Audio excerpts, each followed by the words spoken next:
You are a golfer, and I know that you are frustrated that you can't seem to swing, hit, strike the ball as well as you do on the range, as you do out on the golf course. And believe it or not, this is going to annoy the hell out of you, but it comes from your setup in the way that you're aiming, and it's not the way that you think. This is kind of weird, but I promise you, when you start to apply this, when you start to calibrate your aiming and your instincts in this very simple, natural way of doing it, the way you do anything else in life apart from what most of you are trying to do in golf, it's going to make your consistency skyrocket. It's going to make your accuracy way, way, way easier. And yes, it is so simple. Let's get into it.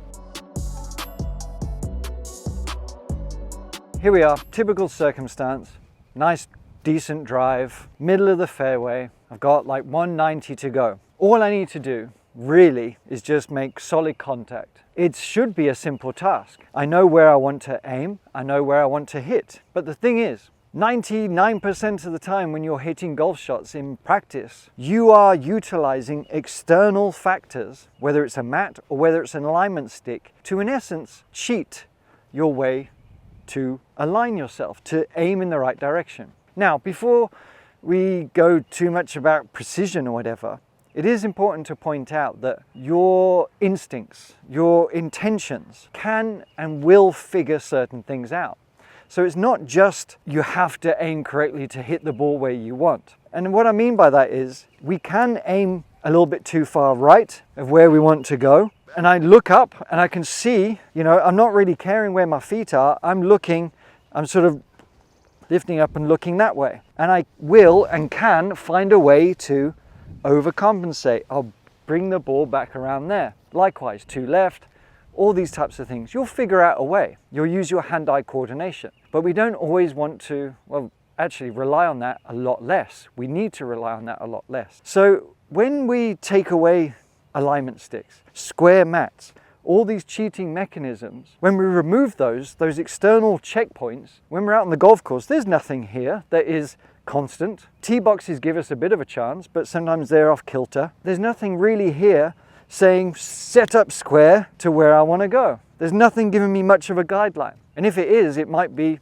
wrong for where I want to hit it. So we need to find a very quick, easy way to aim correctly. Now, you may know of the intermediate point where you pick a spot right in front of the ball and you set up to it that way. The problem that can arise with that, and does arise, is again, it's about something a little bit more external. It's not quite as instinctive. Because if you've chosen your line in a certain way, you'll aim up your club face, but then you won't necessarily know if you're trying to square up your body to your club face, okay, you're trying to get everything in line, but that's when we start fidgeting around because we haven't got the sticks, we haven't got a mat.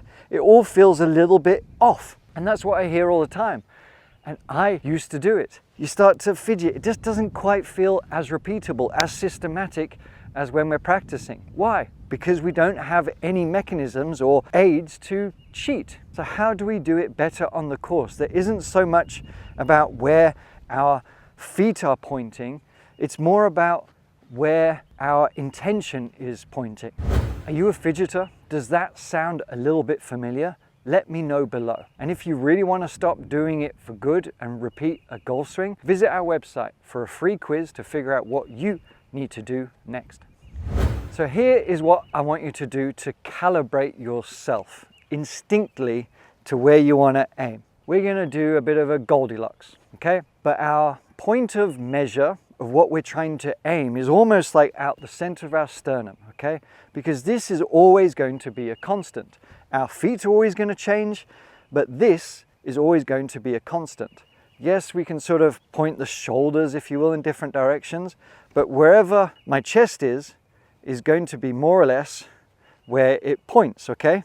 And it's the same, it's going to be relatively square. So if I'm aiming further to the right, that's where I'm going to be. So this is the reference point I want you to have. So as you stand behind a shot, and if you can on a range, like try and remove any external guides. We can see where we want to go here. First one, we're going to not pick a point really. I'm just going to look at in the distance and I'm going to just aim right.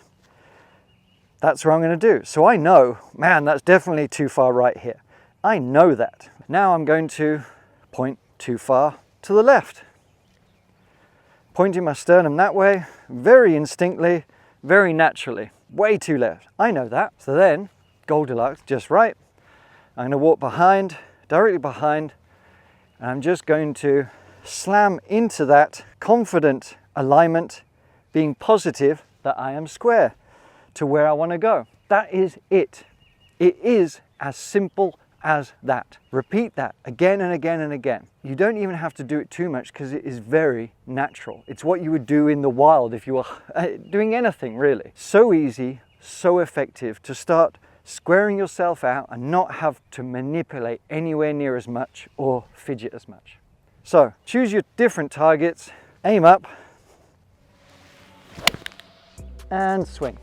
Easy peasy, lemon squeezy. See you next time.